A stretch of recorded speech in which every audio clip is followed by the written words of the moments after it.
ETF index mutual funds నేర్చుకుని stock మార్కెట్లో రాణించాలనుకుంటున్నారా? వెంటనే ఈ నెంబర్కి కాల్ చేయండి.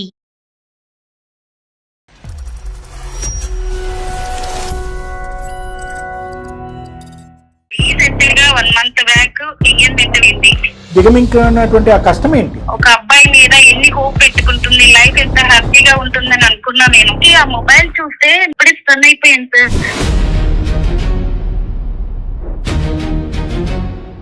కానీ తన మెసేజ్‌లు చూశాను, చాలా ఘోరంగా ఉన్నాయి సార్. అమ్మాయికి నేను కాల్ చేశాను, ఎవరు ఏంటి అని కాల్ చేశాను. విష్ణు నీకేమవుతారు ఏంటి అని అడిగాను. తనకు నాకు రిలేషన్షిప్ ఉంది, తను లివింగ్ లో ఉన్నారు అదే చెప్పింది.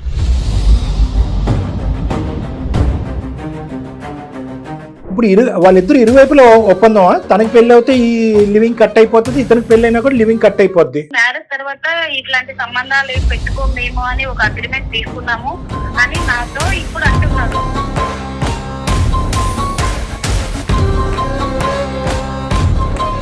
ఈ ఎంగేజ్మెంట్ కి పెళ్లికి మధ్యన మీ అమ్మాయిలు ఎందుకు తొందరపడతారు నాకు తెలియదు, కానీ ఫిజికల్ గా కూడా కలిసిపోయారు. అది జీవితం కూడా నాశనం అయిపోతుందని మీరు అక్కడే టెన్షన్ పడుతున్నారు.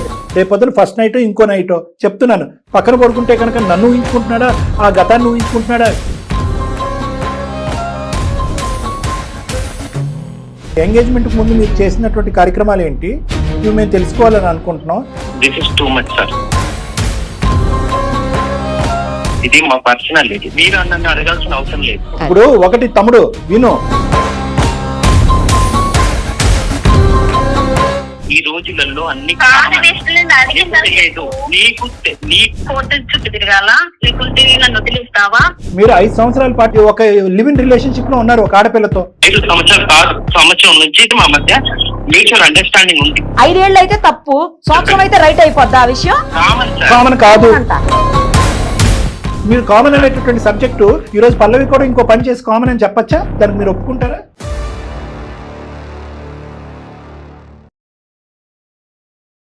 అందమైన జీవితం కార్యక్రమానికి స్వాగతం. ప్రస్తుతం మనతో పాటు ఉన్నారు ప్రముఖ సైకియాట్రిస్ట్ డాక్టర్ కళ్యాణ్ చక్రవర్తి గారు. నమస్తే అండి. మనం చూస్తున్నామండి, ప్రతి దాంట్లో కూడా ట్రస్ట్ లేకపోతే ఒక నమ్మకం అనేది ఏ రిలేషన్షిప్కైనా ఇంపార్టెంట్. కానీ ముఖ్యంగా అమ్మాయి అబ్బాయిల రిలేషన్షిప్కి వచ్చేసరికి కొంతవరకే ఉండాలి ఆ ట్రస్ట్ అనేది. అది మించి వెళ్ళింది అనుకోండి, జీవితాలే నాశనం అయిపోయే అవకాశం ఉంటుంది. సేమ్ అలాంటి ఇన్సిడెంట్ ఇప్పుడు మనం చూస్తున్నాము. పల్లవి అనే ఒక అమ్మాయి మెయిల్ చేసింది. Right madam. ఆ అమ్మాయి ఇప్పుడు ఒక దారుణమైనటువంటి సిచ్యుయేషన్ లో ఉంది. అవునా? ఒక్కసారి ఆ అమ్మాయితో మాట్లాడితే తప్పకుండా మన క్లారిటీ వచ్చేస్తుంది. 100% మాట్లాడదాం. తప్పకుండా.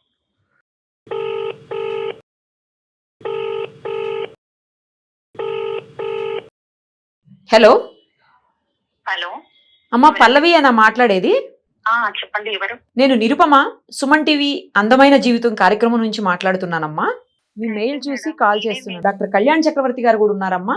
ఏం జరిగిందో మొత్తం చెప్పండి. నమస్కారం సార్. నమస్తే అమ్మా. నా ప్రాబ్లం అసలు చెప్పలేనంత సిచ్యువేషన్ లో ఉండిపోయాను సార్. మా ఫ్రెండ్ సజెషన్ ఇచ్చారు, ఇలా మెయిల్ పెడితే ప్రాబ్లం సాల్వ్ చేస్తారు.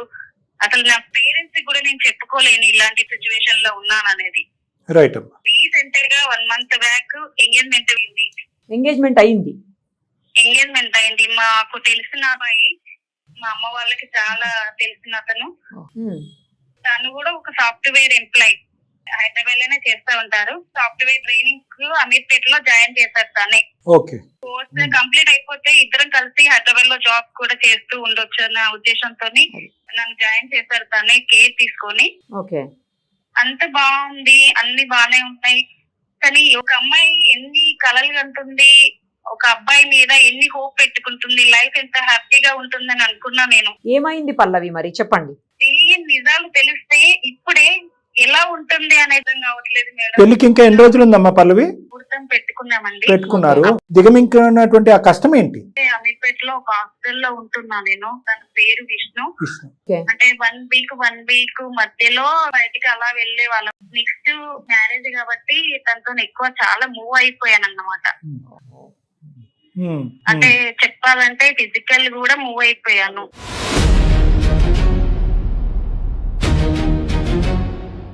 మరి ఇప్పుడు ప్రాబ్లం ఏంటి? తన ఫోన్ మెసేజ్ వచ్చింది, ఎవరు ఏంటి అని అడిగాను. తనని కొలీగ్స్ అని చెప్పారు. ఓకే. కాల్ వచ్చింది, పక్కకెళ్ళి మాట్లాడుతున్నారు. కొలిక్ అనే నేను నార్మల్ గా అనుకున్నాను. మొబైల్ అక్కడే ఉంటుంది కదా అని తీసుకున్న టైంకి ఆ మొబైల్ చూస్తే అసలు ఎలా అంటే నేను అప్పుడే స్టన్ అయిపోయాను సార్.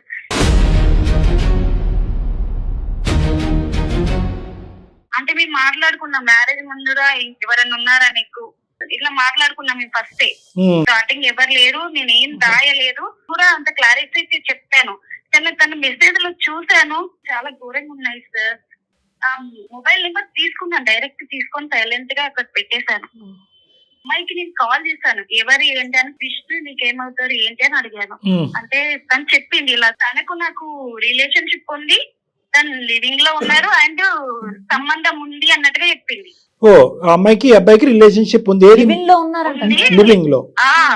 అదే ఎన్ని ఇయర్స్ అమ్మా, ఎన్ని ఇయర్స్ బట్టి?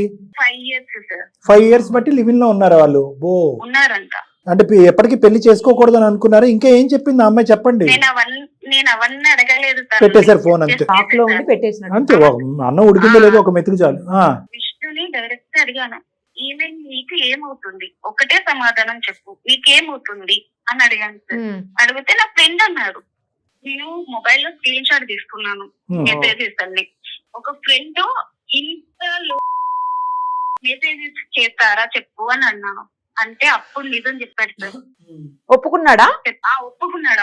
అప్పుడు తనకు నాకు సంబంధం ఉంది, మ్యారేజ్ తర్వాత మేము అవన్నీ డ్రాప్ చేసుకుంటామని ఒక ఒప్పందం కూడా చేసుకున్నాము. ఇప్పుడు వాళ్ళిద్దరు ఇరువైపులో ఒప్పందమా? తనకి పెళ్లి అవుతే ఈ లివింగ్ కట్ అయిపోతుంది, ఇతనికి పెళ్లి అయినా కూడా లివింగ్ కట్ అయిపోద్ది. అంతవరకు అయితే క్లారిటీగా ఉన్నారా ఇద్దరునా? కానీ ఇద్దరు అలా క్లారిటీ చెప్తున్నారు సార్. అసలు నేను ఏం నిర్ణయం తీసుకోవాలి, అసలు పెళ్లికి ముందే ఇంత ఇలా చేస్తుంటే పెళ్లి తర్వాత అమ్మాయి ఇతని మనసులో ఎక్కడా లేదా, తీసేసాడంట కంప్లీట్ గా. కాల్స్ అయితే నా ముంగటే మాట్లాడుతున్నారు. ఓపెన్ అయిపోయింది కాబట్టి తన ముందే మాట్లాడేస్తున్నాడు కాల్స్. మాట్లాడారు కదా ఎవరు అంటే కొలిక్ అని చెప్పారు కదా sir. Okay okay, colleague. Right right. So communication continue అవుతుంది. కంటిన్యూ అవుతుందని అనుకుంటున్నాను. మ్యారేజ్ తర్వాత ఇట్లాంటి సంబంధాలు ఏం పెట్టుకోమేమో అని ఒక అగ్రిమెంట్ తీసుకున్నాము అని నాతో ఇప్పుడు అంటున్నాడు. కూడా అడిగాను సార్. అగ్రిమెంట్ రాసుకున్నారా? అంటే లిఖితపూర్వకంగా రాసుకున్నారా లేదంటే చెప్పుకున్నారా? నాకు తెలీదు సార్, ఆ అగ్రిమెంట్ అనేది తెలీదు. జస్ట్ మెసేజ్ చూస్తే నేను ఇప్పుడు తనని అడిగితే ఆ నిజం ఏదో ఇప్పుడు చెప్తున్నాను. ఇప్పుడు నువ్వు అమ్మాయితో మాట్లాడినట్టు చెప్పకుండానే ఈ అమ్మాయి ఎవరండి అని అడిగారు మీరు. దానికి ముందే అమ్మాయి ఇతనికి చెప్పుంటదేమో, నీ కాబోయే భార్య నాకు ఫోన్ చేసి ఎంక్వైరీ చేసిందిరా బాబు జాగ్రత్తగా అని చెప్పుంటదేమో అమ్మాయి ఇతనికి. ఏమో సార్, అది నాకైతే తెలీదు. మెసేజెస్ లో అర్థమైపోతుంది కదా, ఇంకా అతను కూడా ఓపెన్ అయినట్టు. ఎలాగూ ఈ పెళ్లి తర్వాత రిలేషన్ కంటిన్యూ చేయాలని అనుకోవట్లేదు కదా. అంతే. విష్ణు చెప్పేటటువంటి సంజాయిషిని వినదలుచుకున్నారా? లేదు sir, my heart is broken, ఇప్పుడే వ్యక్తిత్వాన్ని నిరూపించుకోలేనటువంటి వ్యక్తి ఇతనితో పాటు ఒక 60-70 సంవత్సరాలు నేను ఎలా ప్రయాణం చేస్తాను, కంపు అవుతుంది నా జీవితం, ఎలా గుడ్ బై చెప్పాలని అడగటానికి చేశారు. మా పేరెంట్స్ తనని చాలా నమ్మేశారు అండ్ తను చాలా మంచివారు. సిస్టర్ కూడా ఉంది సార్. ఒకవేళ నేను చేసిన పని ఇలా ఉంది అని అంటే మా పరువు కూడా పోతుంది సార్. ఎందుకంటే ఈ అమ్మాయి ఆల్రెడీ రిలేషన్ లోకి వెళ్ళింది కదా. అవును మేడం. దాని వల్ల ఇది బయటపడిపోద్దేమో. ఇప్పుడు ఆ విషయం బయటపడితే ఈ విషయం కూడా బయటపడిపోద్ది కదా ఇప్పుడు తల్లిదండ్రుల దగ్గర. సో ఇప్పుడు ఉన్న పరిస్థితుల్లో పల్లవి 3-4 సమస్యలు. 1 ఎంగేజ్మెంట్ అయిపోయింది, 2 ఇంకో 4 రోజుల్లో పెళ్లి ఉంది, 3 ఈ ఎంగేజ్మెంట్ కి పెళ్లికి మధ్యన మీ అమ్మాయిలు ఎందుకు తొందరపడతారో నాకు తెలియదు కానీ ఫిజికల్ గా కూడా కలిసిపోయారు. నేను అదే అన్నాను సార్, ట్రస్ట్ చాలా ఇంపార్టెంట్. కానీ కొన్ని విషయాల్లో ఎక్కువ ట్రస్ట్ చేయడం కూడా ఇబ్బంది పడుతుంది. చూడండి, లైఫ్ స్పాయిల్ అయిపోయే పరిస్థితి. అంతే మేడం. అది 3. 4వది ఏంటంటే కనుక అన్నిటికంటే ముఖ్యము, last but not the least ఏంటంటే కనుక ఈ మనిషి ఇంతకు ముందు లివింగ్ రిలేషన్షిప్ లో ఉన్నాడు. అది మోసం. ఎందుకంటే కనుక అది ఈ రిలేషన్షిప్ లో ఉన్నాడా, ఇదే ఒకటేనా, దానికి ముందు ఇంకెన్ని ఉన్నాయి మనకు తెలియదు. ఇది దొరికింది కాబట్టి దొరికితే దొంగ, దొరకపోతే దొర. అది నువ్వు ప్రత్యేకంగా అడిగావు, నీకెవరైనా ఉన్నారంటే నో అన్నాడు, నీకెవరన్నా నో అన్నారు. ఈ రోజు ఆ అమ్మాయి కాన్వర్సేషన్ నువ్వు చూడకపోతే అమ్మాయి నువ్వు ఫోన్ చేసి ఉండేదానో కాదు, సాఫీగా ఎప్పటికీ తెలిసేది కాదు. వాళ్ళు కొలీగ్స్ కింద అలా మాట్లాడుకుంటూనే ఉండేవారు. సో ఇక్కడ 4 ముఖ్యమైనటువంటి అంశాలు ఉన్నాయి. 4వది చాలా ఇంపార్టెంట్. 5వది ఏంటంటే కనుక ఇప్పుడు ఎంగేజ్మెంట్ పెటాకులు చేసుకుంటే కనుక కాబోయే పెళ్లి కావాల్సినటువంటి సిస్టర్ ఏమవుతుంది, ఈ వ్యక్తి మీద నమ్మకం పెట్టుకుని ముందుకు ప్రయాణం చేసేటటువంటి తల్లిదండ్రుల యొక్క మానసిక పరిస్థితి ఏంటని మీరు ఇబ్బంది పడుతున్నారు. ఇలాగ 5 సమస్యలు ఉన్నాయి మీకు. రైట్. ఇవేమీ లేవు. నీకు ఒక సిస్టర్ లేదు అనుకుందాం, మీ పేరెంట్స్ అమ్మ నీ ఇష్టం అమ్మ, నీ జీవితం కంటే ఎవరికి కావాలి, చెల్లి పెళ్ళి ఏంటి, ఇదేంటి అదేంటి, నీకు నమ్మకం ఉన్న చోటే నువ్వు నమ్మిన మనిషిని వాటితో జర్నీ చేయాలి. సరే శారీరకంగా కలిశారు, అదొక మోసము. ఈ విధంగా మాట్లాడుకుంటూ వచ్చి ఇక్కడతో ఈ స్టోరీ కట్ చేసి రేపటి నుంచి ఈ మనిషితో ప్రయాణం చేయడానికి అందరూ అంగీకరిస్తే కనుక, నీ ఇష్టం అని అంటే కనుక, అటువంటి వాతావరణంలో ఈ మనిషితో జర్నీ చేయడానికి మీ మనస్సాక్షి ఒప్పుకుంటుందా ఒప్పుకోదా? ఇప్పుడే ఇలా మాట్లాడితే నెక్స్ట్ నేను మ్యారేజ్ తర్వాత ఇది కంటిన్యూ అవ్వదు అనేది నమ్మకం లేదు కదా సార్ నాకు. Yeah. ఖచ్చితంగా కంటిన్యూ అవుతుందేమో అని. So very first step are the very first pillar of any marriage correct. Is trust. Trust. నమ్మకం బ్రీచ్ అయింది ఇక్కడ. సో కాబట్టి ఏంటంటే ఇతరత్ర ఫ్యాక్టర్స్, ఎంగేజ్మెంట్ అయిపోయింది, పెళ్లి కార్డులు వేసేసాము, జాతకాలు కలిసిపోయినాయి, సిస్టర్ పెళ్లికి ఉంది, ఇన్ఫ్యాక్ట్ శారీరకంగా కలిసాము, ఈ ఫ్యాక్టర్స్ అన్నీ కూడా చాలా వరకు తీసి పక్కన పెట్టాలి అనేది నా అభిప్రాయం. ఎందుకంటే ఇవన్నీ తాత్కాలికమైనటువంటి ఫ్యాక్టర్స్. ఓకే. ఒక ఆడపిల్లకి తన క్యారెక్టర్ అనేది చాలా ఇంపార్టెంట్. ఇక్కడ అన్నింటికంటే ఏదైనా బాధాకరమైన అంశం ఉందంటే అదే. సరే, ఇటువంటి వ్యక్తి, నమ్మకం లేనటువంటి వ్యక్తి, అప్పుడొక రిలేషన్షిప్, దానికి ముందు ఇంకో రిలేషన్షిప్ ఉందో లేదో మనకు తెలియదు, ఫ్యూచర్లో కూడా అదే రిలేషన్షిప్స్ కంటిన్యూ అవుతానేటువంటి పరిస్థితిలో ఈరోజు నువ్వు తీసుకునేటటువంటి నిర్ణయం అదర్ ఫ్యాక్టర్స్ మీద కంటే నీ మనస్సాక్షి ఫ్యాక్టర్ మీద తీసుకోవాల్సినటువంటి అవసరం చాలా ఉందమ్మా. అది కూడా మనం అతనితో ఒకప్పుడు నువ్వు మాట్లాడమంటే మాట్లాడి ఆ మహానుభావుడి యొక్క వర్జన్ ఏంటనేది ఒకసారి విని ఆ తర్వాత ఒక నిర్ణయం తీసుకుంటే బెటర్ అని నాకు అనిపిస్తుంది. Okay sir. ఇప్పుడు నీకంటే ఎలా అయితే ఎంగేజ్మెంట్ అయిందో ఆ విధంగా అతనికి భయం ఉంటుంది. నెంబర్ 2, ఏ కారణం చేతి పెటాకులు అయింది అంటే కనుక అతనికి ఎవ్రీథింగ్ విల్ బికమ్ పబ్లిక్, పరువు తీసి గుంటలో వేసినట్టు అవుతుంది. అతను ఇంటిల్లో 10 అందరూ అతని నెత్తిమే మొట్టకేలు మొడతారు. ఒక కల్ప్రిట్ కింద సమాజం అంతా చూస్తుంది. జీవితకాలంలో మళ్ళీ పెళ్లి అవుతుందో లేదో తెలీదు. ఎందుకంటే ఆ అమ్మాయి అయితే కనుక ఇతను చేసుకోను అని చెప్పి అగ్రిమెంట్ రాసేసింది. సో ఇతను ఏంటంటే బ్రహ్మచారిగా ఇలా పూజ చేసుకుంటూ అలా కూర్చోవాలి తపస్సు చేసుకుంటూ. ఈ పరిస్థితిలో ఉంటాడు కాబట్టి అతన్ని ఫస్ట్ అతని నోట్లోంచి వచ్చే డైలాగ్ అతనితో మాట్లాడకముందు నేను ఏం చెప్తాను, మనసా వాచా కర్మ నేను మారిపోయాను సార్, అదేం లేదు సార్, ఆ అమ్మాయి అక్కడే, ఈ అమ్మాయి తప్ప నేను ఎవరితోనే బతకలేను సార్, దయచేసి పెళ్లి చేయండి సార్ అంటాడు. అదే జరుగుతుంది. మరి నువ్వు రెడీయా? అంటే నా భయం ఏంటంటే నేను విలేజ్ లో పెరిగి ఇక్కడికి వచ్చాను సార్. అంటే మా ఫ్రెండ్ లైఫ్ లో ఇలాంటి సిచ్యువేషన్ జరిగింది సార్. తను కూడా ఇలాగే ఒక అబ్బాయి తనను మోసం చేసి ఇలాంటి సిచ్యువేషన్ లో ఎదురైంది కాబట్టి నా లైఫ్ కూడా అలాగే అవుతుందని చాలా భయం వేస్తుంది. మరి పల్లవి, ఒక మాట అంటాను, మీ ఫ్రెండ్ గురించి మీకు తెలుసు, ఆమె అలా జీవితం నాశనం చేసుకుంది. అలాంటప్పుడు పెళ్లి కాకుండానే ఎందుకు అంత తొందరపడ్డం? దానివల్లగా ఇప్పుడు మీరు ఇంత బాధపడుతున్నారు, జీవితం కూడా నాశనం అయిపోతుందని మీరు అక్కడే టెన్షన్ పడుతున్నారు. లేదు అంటే ఒక్క నిమిషంలో అతనితో రిలేషన్ కట్ చేసుకునేవాళ్ళు, అవునా కాదా? ఎంగేజ్మెంట్ అయింది కదా మేడం, మ్యారేజ్ చేసుకుంటానని ఒక నమ్మకంతో ఉన్నాను కాబట్టి మూవ్ అయిపోయాను నేను. సరే, చేతులు కాలేక ఆకులు పట్టుకోవటం మనం ఏం చేయలేం. కానీ పబ్లిక్ లో ఈ పొజిషన్ లో ఉండేటటువంటి ఆడపిల్లలందరికీ ఒక మెసేజ్ ఇస్తున్నారు ఆవిడ. ఎందుకంటే till the last minute marriage అయిపోయి ఒక కమిట్మెంట్, ఒక పర్మనెంట్ బాండ్ ఏర్పడేంత వరకు దయచేసి శారీరకంగా కాంప్రమైజ్ అవ్వకండి. నమ్మడానికి లేదు. అంతే, నమ్మటానికి లేదు మేడం. రెండోది ఏంటంటే మేడం, ఈ రోజు ఈ అబ్బాయి యొక్క విశ్లేషణ ఈ అమ్మాయి ఎన్ని రోజులు చేసింది మేడం చెప్తున్నాను. ఒక కోర్స్ ఫీజు కట్టాడు, దగ్గరుండి చదివిస్తున్నాడు, మంచిగా అనిపించాడు, అంతే అంతే కమిట్. పేరెంట్స్ చెప్తే ఈ గొడవ చేసేస్తారు, అందుకే ఈ ప్రాబ్లమ్ ని మీరు పరిష్కారం చేస్తారని మాట్లాడుతున్నాను. కరెక్టే పల్లవి, నేను అనేది ఏంటంటే పేరెంట్స్ కి చెప్దామా, ఎప్పుడు చెప్దాము, ఎలా చెప్దాము, ఇవన్నీ తర్వాత మాట్లాడుకుందాం. ఇందాక నేను నీ కోర్టులో ఒక బంతి శ్రేణి, నేను మనస్సాక్షి, నమ్మకం వర్సెస్ మిగతా ఫ్యాక్టర్స్. పేరెంట్స్ ఏమనుకుంటారు, మా నాన్న ఆరోగ్యం ఏంటి, మా చెల్లి పరిస్థితి ఏంటి, శారీరకంగా నేను కలిసిపోయాను కదా, ఇది ఏమనుకుంటుంది సమాజం, ఇవన్నీ కూడా అదర్ ఫ్యాక్టర్స్. ఫస్ట్ నేను ఎప్పుడు కూడా ప్రయారిటీ ఇచ్చేది ఏంటంటే నమ్మకం, మనస్సాక్షి. ఒక ఓపెనింగ్ స్టేట్మెంట్ ఈ రోజు మొదలు పెట్టావు ఏంటంటే జీవితాంతం మోసం చేయడం అనేటటువంటి గ్యారంటీ అనే ఆలోచనతో ఏ విధంగా అమ్మా తన పక్కన నువ్వు పెళ్లిపెట్లు కూర్చొని తలోంచి ముళ్ళు వేయించుకుంటావు? ఎప్పుడు కూడా నీ గుండె లబ్ డబ్ అని ఉండదా? రేపొద్దున ఫస్ట్ నైట్ ఇంకో నైట్ చెప్తున్నాను, పక్కన పడుకుంటే కనుక నన్ను ఊహించుకుంటున్నాడా, ఆ గతాన్ని ఊహించుకుంటున్నాడా చెప్తున్నాను. నేను మాట్లాడే మాటలు కరెక్ట్ కాదో నాకు తెలియదు, కానీ ఈ విధంగా డబుల్ స్టాండర్డ్స్తోని, డబుల్ మైండెడ్నెస్ రెండు పడవల్లో కాలేసేటటువంటి వ్యక్తికి కేవలం నేనే అతని మనసులో ఉన్న ఐఎమ్ ఈజ్ బెటర్ ఆఫ్ అనుకుంటూ ఎంతకాలం ప్రయాణం చేయగలం? ఏం చేస్తే కనుక అతను అంటావు లేదు నిజంగా మారాడు అనుకుందాం, మనస్ఫూర్తిగా మనసవాచ కర్మ మారాడని అనుకుందాం. నీకంటూ ఒక బీజం పడింది కదా, ఒక అనుమానం. ఒక ఆడపిల్ల కొలీగ్ ఫోన్ ఎత్తే నీకు అనుమానం వస్తుంది, బయటకు ఒంటరిగా వెళ్తే అనుమానం వస్తుంది, ఒక టూర్కో ట్రిప్కో వెళ్తే అనుమానం వస్తుంది. ఎవరు సుఖపడతారు ఇందులో? కాబట్టి నేను నిన్ను మెంటల్గా ఏం ప్రిపేర్ చేస్తున్నానంటే మిగతా ఫ్యాక్టర్స్ అన్ని తీసి పక్కన పెట్టి నీ మనస్సాక్షికి ఈరోజు అతనితో మాట్లాడిన తర్వాత ఫైనల్గా నీ మనస్సాక్షికి ఏమంటుంది, నీ అంతరాత్మ ఏమంటుంది, నీతో ఏం చెప్తుంది, వద్దే బాబు ఎందుకు ఈ తలనొప్పి, మిగతా ఫ్యాక్టర్స్ అన్ని తర్వాత చూసుకుందాం, తూర్పు తిరిగి దండం పెట్టి పద అనంటే అది ఒక ఎత్తు. లేదు సార్ నేను అన్ని కాంప్రమైజ్ అవుతాను, అతని మాటలో ఒక నమ్మకం వచ్చింది. డాక్టర్ గారు, నిరుపమ మేడం, మీకు కూడా ఒక నమ్మకం వచ్చిందా? లేదంటే మీ ఇద్దరం కౌన్సిలింగ్కి రావా? మీ దగ్గరికి వస్తే కనుక ఒక క్లారిటీ వస్తుందని అనుకుంటారా? తర్వాత నిర్ణయం తీసుకుందాం అంటే అలా కూడా చేద్దాం. తనతో మాట్లాడిన తర్వాత ఆలోచిస్తాను. తప్పకుండా. అతని పేరేమన్నారమ్మా? విష్ణు. విష్ణు గారికి. సరే కలపండి అమ్మా ఫోను.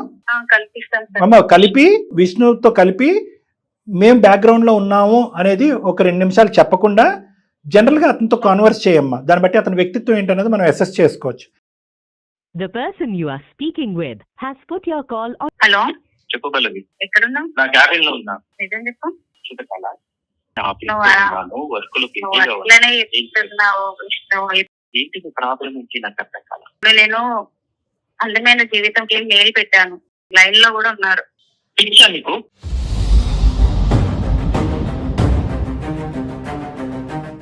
విష్ణు గారు ఆ ప్రోగ్రామ్కి తను మెయిల్ చేశారండి. నేను అలాగే డాక్టర్ కళ్యాణ్ చక్రవర్తి గారు ఇద్దరం కూడా ఉన్నాము. మీ గురించి అంతా కూడా తను చెప్పింది మాకు ఆల్రెడీ. మేడం తనకి ఏం తెలియదు మేడం. మీకు చాలా తెలుసు. ఒక నిమిషం, పిచ్చా నీకని ఆవిడ అన్నారు సార్. ఒక 2 minutes మాకు టైం ఇస్తారా అండి? మాట్లాడండి సార్. ఒక అమ్మాయి జీవితం సందిగ్ధంలో ఉంది. ఆ అమ్మాయి నువ్వు ఎక్కడున్నావు, ఏం చేస్తున్నావు అంటే కనుక నీకు పిచ్చి అని అంటారు మీరు. అందమైన జీవితం ప్రోగ్రామ్ని కనెక్ట్ చేసి ఒక సలహా సూచన తీసుకుందాం అనుకుంటే పిచ్చి అంటారు మీరు. నువ్వు నమ్మవా అని అంటారు. ఎంగేజ్మెంట్కి ముందు మీరు చేసినటువంటి కార్యక్రమాలు ఏంటి, ఇవి మేము తెలుసుకోవాలని అనుకుంటున్నాం. ఇది ఒక అమ్మాయి జీవితానికే కాదు, మొత్తం కుటుంబానికి, ఆ అమ్మాయి భవిష్యత్తుకు సంబంధించినటువంటి చాలా ముఖ్యమైనటువంటి కీలకమైనటువంటి మలుపు ఇది. వెళ్ళాలా వద్దా అని ఆలోచించుకుంటుంది. మేము వెళ్ళమని అమ్మాయిని బలంతో పెట్టట్లేదు. నీ మనస్సాక్షి ఏం చెప్తే అది చెయ్యమ్మని అంటుంది. ఆ మనస్సాక్షికి మీరు ఏ నమ్మకాన్ని ఇస్తారు? మీ గతం ఏంటి, ప్రస్తుతం మీకు ఆ అమ్మాయితో ఉన్న రిలేషన్షిప్ ఏంటి, మీ సో కాల్డ్ ఎవరైతే ఆవిడ? This is too much sir. ఇది మా పర్సనల్. ఇది మీరు నన్ను అడగాల్సిన అవసరం లేదు సార్. ఒకటి మీకు చెప్పాల్సిన అవసరం నాకు లేదు. Right, beautiful. నాకు చెప్పు విష్ణు.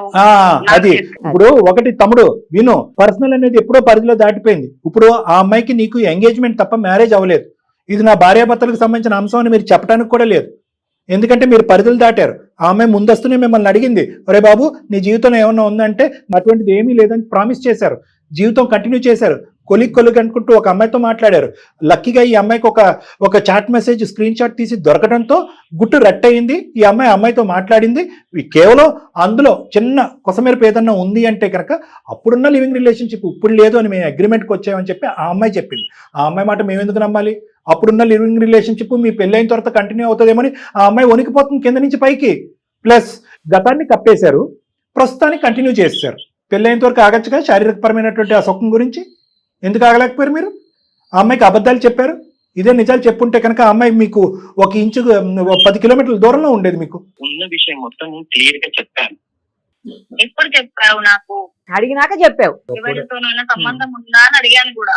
నువ్వేమని చెప్పావు? నాకు లేదు అని చెప్పావు. నాకు మళ్ళీ ఇది మా నేను personal ఎప్పుడు అడిగాక నువ్వు నాకు ఇప్పుడు చెప్పావు.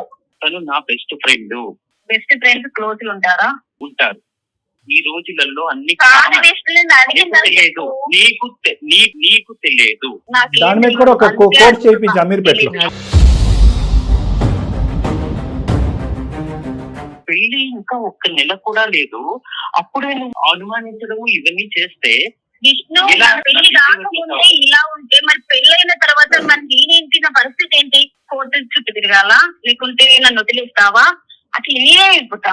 అది సమాధానం చెప్పు విష్ణు. అసలు నేను ఒకటే చెప్తున్నాను, ఈ రోజు ఆ అమ్మాయి ఒంటరి పోరాటం చెప్తుంది. ఇదే ఇంకో విధంగా ఇంకో పంచాయతీ పెట్టి అటు తల్లిదండ్రులు ఇటు తల్లిదండ్రులు కూర్చోపెట్టి అందమైన జీవితాన్ని ఇన్వాల్వ్ చేయకుండా కూడా ఆ అమ్మాయి లెక్క తేల్చుకునేది. దయచేసి ఆ అమ్మాయి ఒక బాధను మీరు అర్థం చేసుకోండి. ప్రాక్టికల్ గా ఒక కాన్ఫిడెన్షియల్ సిచ్యువేషన్ లో మనం ఇక్కడ మాట్లాడుకుంటున్నాం. ఇది మీకు బంగారమైనటువంటి అవకాశం, మిమ్మల్ని మీరు నిరూపించుకోవడానికి. కేవలం ఫ్రెండ్షిప్ ఏంటండి గడుగుడ్డు. మీరు 5 సంవత్సరాల పాటు ఒక లివింగ్ రిలేషన్షిప్ లో ఉన్నారు ఒక ఆడపిల్లతో. 5 సంవత్సరాలు కాదు, సంవత్సరం నుంచి నుంచి మా మధ్య మ్యూచువల్ అండర్స్టాండింగ్ ఉంది. సరే, సంవత్సరం అయినా కూడా మీరు ఎంగేజ్మెంట్ అయింది 1 month బ్యాకే కదా. 5 ఏళ్ళు అయితే తప్పు, సంవత్సరం అయితే రైట్ అయిపోద్దా ఆ విషయం? కాదండి మేడం, మరి తర్వాత మేమిద్దరం విడిపోతాం అంతే. తను ఏ కంపెనీలోనే పనిచేస్తుంది, నేనే కంపెనీలో. ఏంటండి ఇలాంటివి కూడా ఉంటాయా? వినడానికే చాలా చండాలంగా ఉంది. కామన్ కాదు, దయచేసి మమ్మల్ని అందరినీ ఇంక్లూడ్ చేయొద్దు అందులో. అది కామన్ కానే కాదు, ఎక్కడ కామన్ అబ్నార్మల్. ఇది అబ్నార్మల్. ఎలా కామన్ అండి? ఎలా కామన్? ఒకటి నేను చెప్తున్నాను, ఇప్పుడు కామన్ అని చెప్పి నెక్స్ట్ ఇంకో అమ్మాయిని పెళ్లి చేసుకుని ఉంటే అది కూడా కామన్ అంటావా? ఏమో మేబీ అలాగే అనిపిస్తుంది నాకు. ఏ విధంగా ఈ నెల రోజుల్లో కట్టుకుపోయేటటువంటి ఈ అమ్మాయితో నువ్వు మొదలు పెట్టే ప్రయాణం is different from the girl with whom you lived for 1 year 10 years నాకు అనవసరం. ఒక 1 year పాటు ప్రయాణం చేసినటువంటి ఆ అమ్మాయితో పాటు ప్రయాణం చేసేసి ఎప్పుడైతే పెళ్ళిళ్ళు కుదురుతాయో మన ఇద్దరం బై బై చెప్పేసుకుందాం అనేటటువంటి ఆ ప్రయాణానికి 3 ముళ్ళు వేసి చేసేటటువంటి ఈ ప్రయాణానికి ఏంటి డిఫరెన్స్? మీ లెక్క ప్రకారం 3 బిల్లు తర్వాత కూడా కంటిన్యూ అవ్వచ్చు కదా ఈ సో కాల్డ్ ఫ్రెండ్షిప్లు, లివింగ్ రిలేషన్షిప్లు. పెళ్ళైన తర్వాత మేమిద్దరం డివైడ్ అయిపోతాం అంతే. ఎవరు డివైడ్ అయిపోతారు? మీరు డివైడ్ అయిపోయినట్టున్నారు. మీరు ఏదో ఒక పడవలో ప్రయాణం చేస్తే కనుక బాగుంటుంది. మీ గతాన్ని మీరు తీవ్రంగా ఖండించి సార్ నేను అలా చేయకుండా ఉండవలసింది, లేదంటే చేసినా కూడా అమ్మాయికి చెప్పు ఉండవలసింది అనే విధంగా మీరు అన్నా అప్రోచ్ అయ్యండి. పెళ్లికి నాకు ఉండేటటువంటి విలువ వాల్యూ ఇదండి, పెళ్లికి నేను ఇచ్చేటటువంటి ఇంపార్టెన్స్ అండి, అది గత జీవితం అండి, తెలుసో తెలియకో కంటిన్యూ అయింది, అది అక్కడ ఎండ్ అయింది. మీరేం చేస్తున్నారు? డబుల్ స్టాండర్డ్స్ చూపెడుతున్నారు. ఒకటి ఇది కామన్ అండి అంటున్నారు, అదండి ఇది అంటున్నారండి, నేను వేరే దేశం తిరిగితే ఈ అమ్మాయి చూస్తుందని అంటున్నారు. ఇంకో పక్క నుంచి పెళ్లికి దానికి సంబంధం లేదండి, పెళ్లి కావాలి. ఎలా మాట్లాడుతున్నారు రెండు మీరు? మాకు అక్కర్లేదు. నువ్వు చేసుకోబోయేటటువంటి నీ భార్యకి ఏం నమ్మకం చూపెడుతున్నావు ఈ డిస్కషన్ ద్వారా? మీరు what trust are you giving? మీరు కామన్ అనేటటువంటి సబ్జెక్టు ఈరోజు పల్లవి కూడా ఇంకో పని చేసి కామన్ అని చెప్పచ్చా? దానికి మీరు ఒప్పుకుంటారా? Let us be very straight. మీరు చదువుకున్న వాళ్ళు ఏవో కోర్సులు అవి చేశారంట, మనం ప్రాక్టికల్ గా స్ట్రైట్ గా మాట్లాడుకుందాం. ఇది బురద జల్లేటటువంటి కార్యక్రమం కాదు. విషయం చెప్తాను మేడం. 1 month బిఫోరే మేమిద్దరము డిసైడ్ అయిపోయాం, నేను నా గర్ల్ ఫ్రెండ్ సోను. నిజానికి ఇది ఎవరికి తెలిసేది కాదు, ఇది బయటకు వచ్చేది కూడా కాదు. మేమిద్దరము మ్యూచువల్ అండర్స్టాండింగ్ తో ఇప్పుడు డివైడ్ అయిపోయాం కూడా. 1 month అయిపోయింది, మేము ప్రశాంతంగా ఉన్నాము. కాకపోతే ఈ అమ్మాయి ఎప్పుడైతే కాల్ చేసి ఆ అమ్మాయిని అడిగిందో అప్పటి నుంచి నన్ను ఇలా సతాయించడం అడగటం తప్పైపోయింది. నా తప్పు అయిపోయింది, మేము ఒప్పుకుంటున్నాం. నాకు పల్లవి కావాలి, ఎందుకంటే పల్లవి నేను చిన్నప్పటి నుంచి చూస్తున్నాను, కొంచెం దూరం రిలేటివ్ అమ్మాయి. ఇక ముందు సంసారం మొత్తం పల్లవితోనే నేను గడపాలి. అదే తమ్ముడు, నువ్వు ఎంగేజ్మెంట్ తర్వాత ఎటువంటి నమ్మకాన్ని ఇచ్చావు? ఇష్యూని దాచిపెట్టావు. మీరిద్దరు ఏదో లాస్ట్ మినిట్ లో అనుకున్నారు నేను పల్లవిని పెళ్లి చేసుకుంటాను, ఇప్పటి వరకు జరిగినటువంటిది అంతా కూడా కప్పేద్దామని అనుకున్నారు. ఈ రోజు పల్లవి వెళ్ళి ఆ అమ్మాయిని అడగటం అనేది బూత్ అయిపోయింది ఇక్కడ. ఇప్పుడు నేను అనేది ఏంటంటే, నువ్వు ఇప్పుడు మేం కాదు ఇక్కడ మాట్లాడేది, అమ్మ పల్లవి మంచిడేనమ్మా, దేవుళ్ళు అంటాడమ్మా, ఏదో ఎక్కడో పేడ తొక్కాడు ఇప్పుడు కడుక్కుంటాడంటే అని మేము చెప్పలేము ఆ అమ్మాయికి. నువ్వు ఇవ్వాలి ఆ నమ్మకాన్ని. ఒక పక్క నుంచి నువ్వు సమర్థించుకుంటావు. నువ్వు వెళ్తే కనుక 1 way ట్రాఫిక్. ఆ అమ్మాయికి నమ్మకం కలిగించు, ఇటువంటి తప్పు జరగదు మళ్ళీ జీవితంలో, ఆ అమ్మాయితో ఎటువంటి కమ్యూనికేషన్ ఉండదు, ఏ విధంగా మీ ప్రయాణం కొనసాగింది, ఎందుకు మీరు కలవాలి అనుకున్నారు, ఎందుకు లివింగ్ రిలేషన్షిప్ లో ఉన్నారు, ఇప్పుడు ఎందుకు విడిపోవాలని అనుకుంటున్నారు. మరి ఒక సంబంధం ఏర్పడిన తర్వాత ఒక 365 days 5 years ఒక బాండ్ ఏర్పడిన తర్వాత రాత్రి అది ఎలా తెంచేస్తారు? రేపొద్దున ఏదైనా పల్లవితో జరగలేనటువంటి ఒక డిస్టర్బెన్స్ వస్తే నువ్వు ఉంటావో ఊడుతావు అన్నది ఆ అమ్మాయికి నమ్మకం ఏంటి? ఎందుకంటే అంత జిగిరి దోస్తే మీ ఇద్దరు ఏమీ లేనట్టు చిటికేస్తే మంత్రంలాగా ఇలా విడిపోయి ఎవరికి వాళ్ళ ఎంగేజ్మెంట్లు, ఆ అమ్మాయి సోను ఎంగేజ్మెంట్ మ్యారేజ్, నీ ఎంగేజ్మెంట్ మ్యారేజ్ చేసుకుంటున్నారు. రేపొద్దున పొరపాటుని ఇంకా బిక్కుమంటూ భయంగా ఉండాలా పల్లవి జీవితాంతో నీతో? వీటన్నిటికి ఒక సమాధానం చెప్పాలి నువ్వు. ఏదో ఈ కాల్లో అయిపోయేటటువంటిది కాదు ఇది. ఎందుకంటే జీవితాలకు సంబంధించినటువంటి అంశం. ఈ 40 నిమిషాల్లోనే నేను నిరుపమ మేడము అమ్మా దేవుడమ్మా ఏదో అమ్మా అని నీ గురించి అయితే మేము పొగడలేము. ఎందుకంటే ఇక 2 అంశాలు, నువ్వు మారినా ఒక ప్రాబ్లము, మారకపోయినా ఒక ప్రాబ్లం. నువ్వు మారితే మీ దగ్గరికి వస్తే బెటర్ మేడం. మారితే ప్రాబ్లం ఏంటన్నది ఒకసారి చెప్తాను. ఇందాక నేను చెప్పాను, ఫోన్ కాల్ ఎత్తుతూనే ఒరే బాబు ఎక్కడున్నావు అని అడిగింది. లేదు క్యాబిన్లో ఉన్నానని 10 సార్లు చెప్పావు నువ్వు. ఆ అమ్మాయి రేపొద్దున ఇదే శారా మామూలు అయిపోతుంది. ఇంకా మీ జీవితంలో ఆవిడ్ని ఎక్కడో పెట్టి నువ్వు ఎక్కడికి వెళ్ళావు, నువ్వు ఎక్కడో ఉండే ఆ అమ్మాయిని ఎక్కడికి పంపించలేవు. ఎక్కడికి ఎక్కడున్నావని నిరూపించుకోవడానికి ఇద్దరు వీడియో కాల్ చేసి చూపెట్టాలి. ఈ గోల్ ఒకటి ఎక్కువైపోయింది ఈ మధ్యన. నార్మల్ కాల్ ఎందుకు చేసాం, వీడియో కాల్ ఎందుకు చేయలేదు? మళ్ళీ వీడియో కాల్ మొహం దగ్గర పెట్టుకుంటే అదో కాల్, మనం దూరంగా పెట్టి వీడియో కాల్ అంటే. ఇలాంటి చండాలం అంతా మీరు మీ పిల్లలు చూడకూడదు. అంటే కంప్లీట్ క్లారిటీ వచ్చేంత వరకు, ఇందాక నేను మాట్లాడిన మాట మళ్ళీ మాట్లాడుతున్నాను పల్లవి, కంప్లీట్ క్లారిటీ వచ్చేంత వరకు మిగతా పారామీటర్స్ అన్ని తీసి పక్కన పెట్టేసి పూర్తి స్థాయిలో ఈ మనిషి అంటే ఏంటి అనేటటువంటిది నా సమక్షంలో ఒక 4-5 సార్లు కౌన్సిలింగ్ వస్తే కనుక, ప్రీ మ్యారిటల్ కౌన్సిలింగ్ అంటారు మేడం, చాలా కామన్. వస్తే కనుక అప్పటికీ కూడా నీకు నమ్మకం వస్తే కంటిన్యూ అవుతాయి. కానీ మ్యారేజ్లో లేదు సార్ నమ్మకం రావట్లేదంటే మీ పెద్దవాళ్ళకి ఎలా కమ్యూనికేట్ చేయాలో నాకు తెలుసు, మీ ఇంట్లో ఉండే కుటుంబ సభ్యులకి ఎలా కమ్యూనికేట్ చేయాలో కూడా నాకు తెలుసు. ఓకే సార్, మేమిద్దరం కలిసి మీ దగ్గరికి వస్తాం సార్. వచ్చి ఏదైనా ఒక సొల్యూషన్, మా పరిష్కారం ఇవ్వండి సార్. నా తమ్ముడు ఏమంటాడు విందాం. బాబు ఏమంటావు నువ్వు? ఓకేనా విష్ణు? నా మాట అదే సార్, నేను పల్లవిని చాలా బాగా చూసుకుంటాను, కానీ తనే ఈ మధ్య కాలంలో అలా చేసింది, అందువల్లే నేను కొంచెం డిస్టర్బ్ లో ఉన్నాను. ఓకే. సర్లే తన ఇంకేం ఇదే పనిగా అందరినీ అడగదులే కానీ చుట్టుపక్కల అమ్మాయిలు అందరికీ మా ఆయన వచ్చి నీతో మాట్లాడాడు, మా ఆయన వచ్చి అదేం జరగదులే కానీ నువ్వు నిజాయితీగా మాట్లాడుతున్నావు, నీ పద్ధతులు మార్చుకుంటాను నువ్వు అంటున్నావు. నా సమక్షంలో లైవ్లో అంటే నా క్లినిక్లో ఫేస్ టు ఫేస్ కూర్చుని మాట్లాడితే కనుక ఆ అమ్మాయికి ఒక అండర్స్టాండింగ్ వస్తుంది, అనుభవం ఉన్న నాకు ఒక క్లారిటీ వస్తుంది, దాన్ని బట్టి మనం ముందుకెళ్ళచ్చు. ఓకేనా? Okay sir, okay okay. Sir, వస్తాను సార్ కలిసి. రండి. ఓకే రైట్ పల్లవి, మరి సార్ని కలవండి. Thank you madam, thank you sir. Okay అమ్మా, బాయ్ అమ్మా, బాయ్. అది మేడం అంటే మనం ఇప్పుడు నేను ఏంటంటే మేడం ఇది చాలా డెలికేట్ ఇష్యూ, ఎస్పెషల్లీ ఇది లవ్ మ్యారేజ్ ఏమీ కాదు, మీరిద్దరు డిసైడ్ అవ్వండి. ఇది పెద్దలు కుదిర్చారు, పబ్లిక్ లో జరిగినటువంటిది, శారీరకంగా కలిసింది, ప్లస్ నెల రోజుల్లో పెళ్లి, పిలుపులు గిలుపులు అన్నీ అయిపోయి ఉంటాయి ఈ పాటికి. సో నేనేంటంటే ఇది కొద్దిగా డెలికేట్ గా మనం డీల్ చేయాలి. ఆ అబ్బాయి నా దగ్గరికి వస్తే కనుక అసలు ఆ అబ్బాయిలో ఎంత నిజాయితీ ఉందన్నది మనం కనుక్కుందాం. ఎంతవరకు ఆ రిలేషన్షిప్ కట్ అయిపోయింది అనేది నేను కొంతవరకు బ్యాక్గ్రౌండ్ వెరిఫికేషన్ కూడా మనం చేద్దాం మేడం మన టీం ద్వారా. చేసిన తర్వాత ఎస్ నిజంగా వీళ్ళిద్దరు జరిగినంత కాలం కంటిన్యూ అయింది, నిజంగా విడిపోయారు, అటువంటి బంధం ఏమి కంటిన్యూ అవ్వదు అనేది మనకి వీళ్ళతో మాట్లాడటమే కాకుండానే క్రాస్ సెక్షనల్ ఇతరత్ర డేటా వచ్చిన తర్వాతే అప్పుడు ఈ అమ్మాయికి ఒక గ్యారంటీ ఇవ్వడానికి మనం రెడీ అవుదాం. లేదంటే మాత్రం విడగొట్టడమే బెటర్ అనేది నా అభిప్రాయం. Perfect sir, let us see. Thank you so much.